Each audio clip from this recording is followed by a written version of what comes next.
Why did Starbucks really become so popular? For every person, there are moments that shape their future.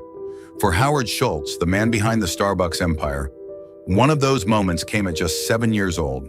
His father lost his job after breaking his hip and ankle on the ice, leaving the family with no health insurance, no savings, and no hope.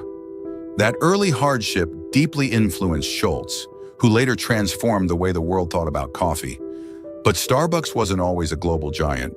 To understand how a small coffee store grew into a worldwide empire, we need to look at its journey through 4 key stages.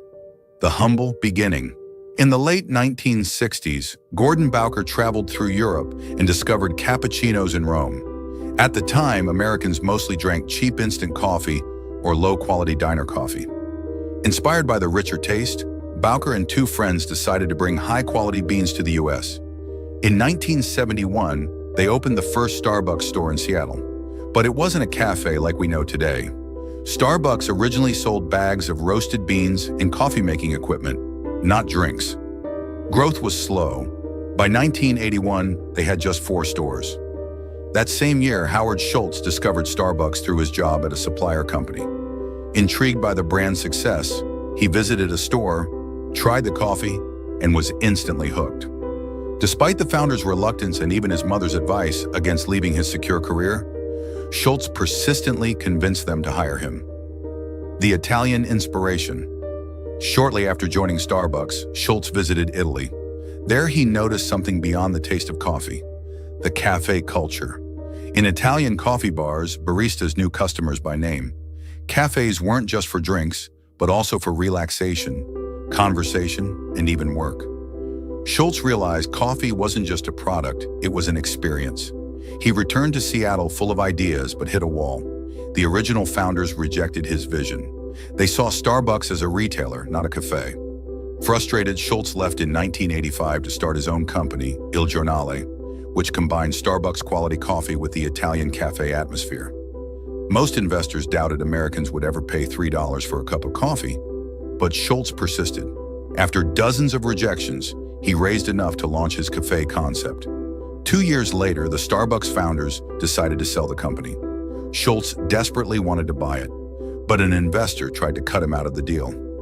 That's when a surprising ally, Bill Gates Sr., intervened, telling the investor to back down. With support, Schultz raised $3.8 million to purchase Starbucks in 1987, uniting it with Il Giornale under one name: rapid expansion.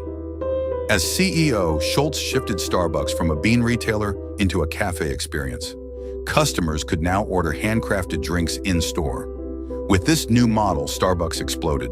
From just 17 stores in 1987, Starbucks grew aggressively across the US and then worldwide.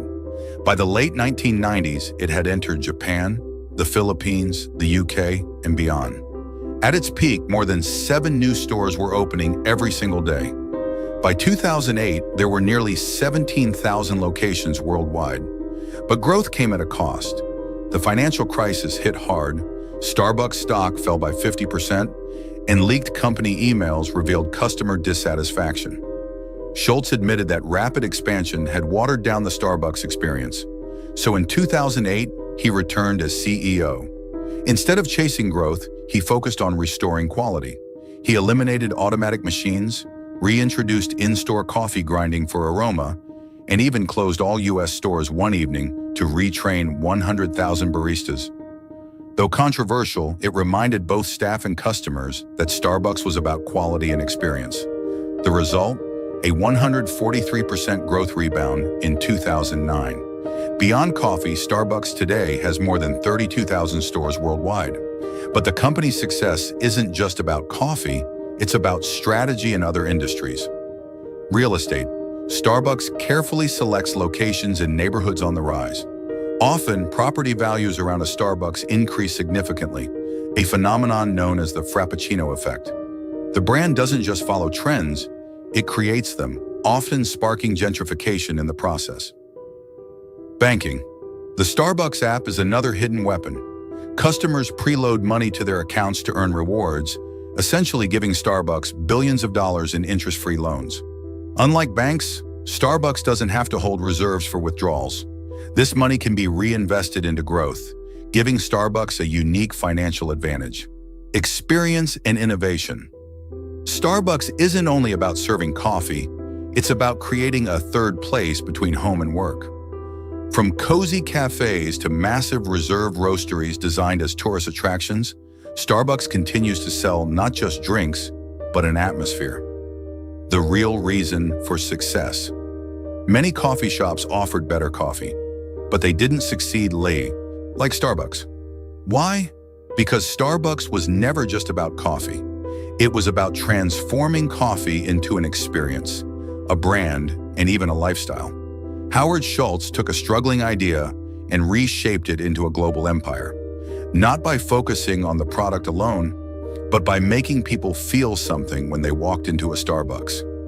And that's why today, whether you love it or hate it, Starbucks remains one of the most powerful brands on the planet.